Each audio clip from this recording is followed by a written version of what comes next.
بجنے لگے ہیں تو میں آپ کے سامنے صرف مختصر بات کرنا چاہتا ہوں, اور وہ بات ہے یہ جو سارا توشہ خانہ کا ڈرامہ چل رہا ہے. تو میں یہ واضح کر دوں کہ یہ ضروری آپ کا سمجھنا ہے کہ توشہ خانہ یہ ہے کیا.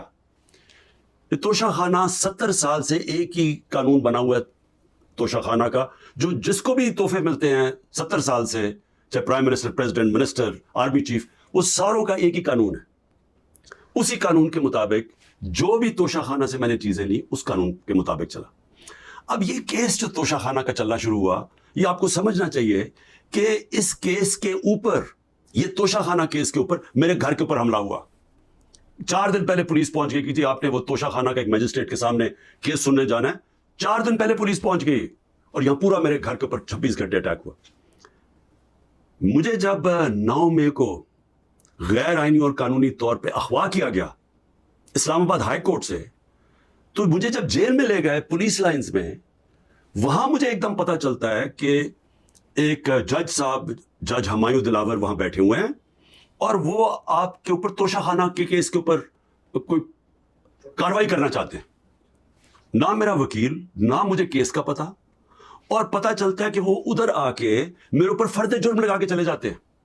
فرد جرم لگا سکتے ہی نہیں جب تک کہ میرے اوپر, جب تک مجھے پوری طرح بتایا نہ جائے کہ وہ ہے کیا, میرے سامنے فرد جرم لگتا ہے یا میرے وکیل کے سامنے.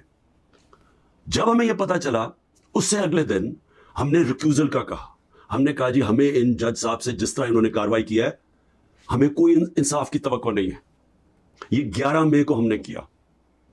اس کے بعد بہرحال ایک پورا سلسلہ چلتا رہا جس میں یہ واضح ہوتا گیا کہ ایک پلان بنا ہوا ہے کہ توشہ خانہ میں عمران خان کو ڈسکوالیفائی کرنا ہے. مجھے ایک سوال دیے گئے, 35 سوال دیے گئے, کویسچن جج صاحب نے کہ جی ان کے جواب دو.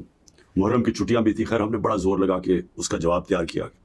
میں نے کوئی 1 گھنٹہ عدالت میں کھڑے ہو کے کل سارے سوالوں کا جواب دیا.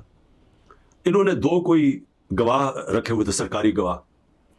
کوئی بھی ایسی چیز نہیں تھی جو میں نے 35 سوالوں میں جواب نہیں دیے.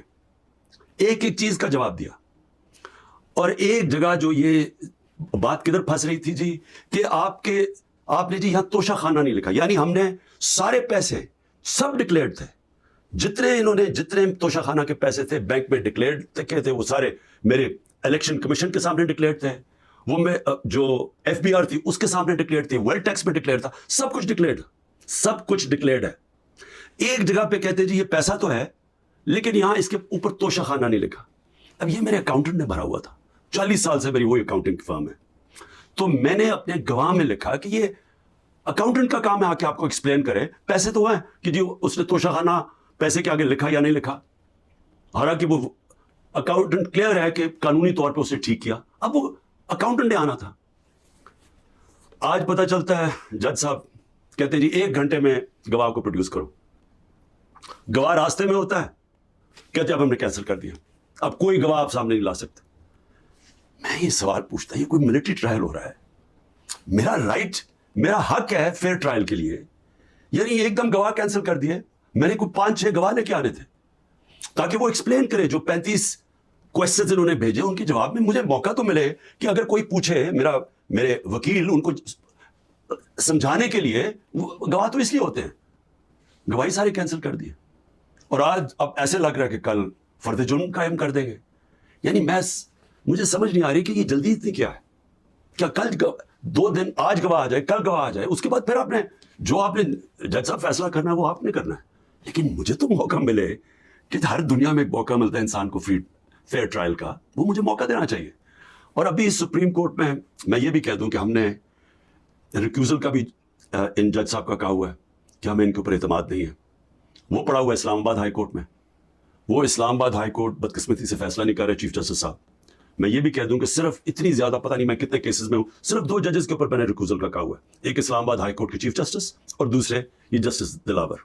یہ میرا رائٹ ہے کہ اگر میں سمجھ رہا ہوں مجھے انصاف نہیں مل رہا تو میرا یہ حق ہے کہ میں ان کو ریکیوز کرواؤں, ان کو کہوں کہ کسی اور کو بھیج دے. اب وہاں بھی فیصلہ نہیں ہو رہا اسلام آباد ہائی کورٹ میں.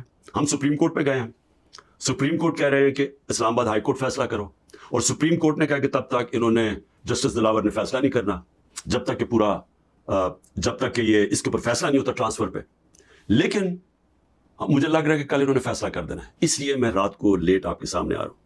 میں آخر میں ایک اور بات کہتا چلوں کہ فیس بک پہ 2014 میں جسٹس دلاور نے اپنی فیس بک پہ میرے اوپر ایسے ریمارکس دیے ہوئے ہیں جس سے لگتا ہے کہ وہ مجھے انصاف نہیں دے سکتے، یعنی ان کی ایک پرسنل ڈس لائک اس میں سامنے آ رہی ہے۔ ہم نے یہ چیف جسٹس صاحب اسلام آباد والوں کو کہا کہ دیکھیں یہ پریجوڈسڈ ہے، انہوں نے جا کے ایف آئی اے کو کہا کہ بتاؤ کہ جناب یہ ٹھیک ہے یا نہیں، یہ جو فیس بک پہ ان کی پوسٹ تھی۔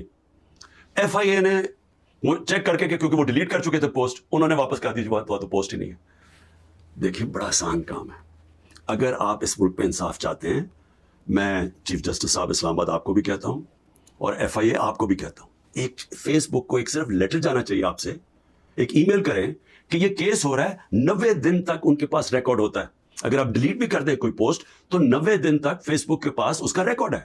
صرف ایک ای میل کی ضرورت ہے، پتہ چلوا لیں کہ کیا انہوں نے جو واقعی انہوں نے پوسٹ کی تھی یا انہوں نے نہیں کی تھی۔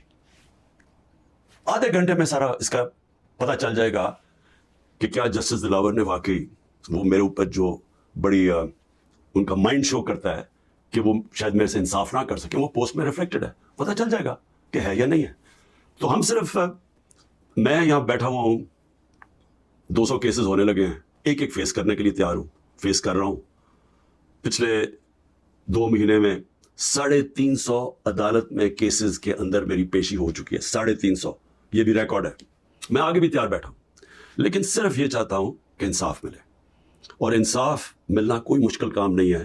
اگر صرف مجھے یہ موقع دیا جائے کہ اگر میں یہ سمجھتا ہوں کہ کوئی جج میرے سے انصاف نہیں کر رہا تو یہ میرا حق ہے کہنا کہ جی ٹرانسفر کر دیں کیس کسی اور جج کو۔ تو میں ابھی بھی امید رکھتا ہوں کہ کل فیصلہ کرنے سے پہلے اسلام آباد ہائی کورٹ اور سپریم کورٹ میری بات سنیں گے تاکہ مجھے فیئر ٹرائل مل سکے۔ شکریہ۔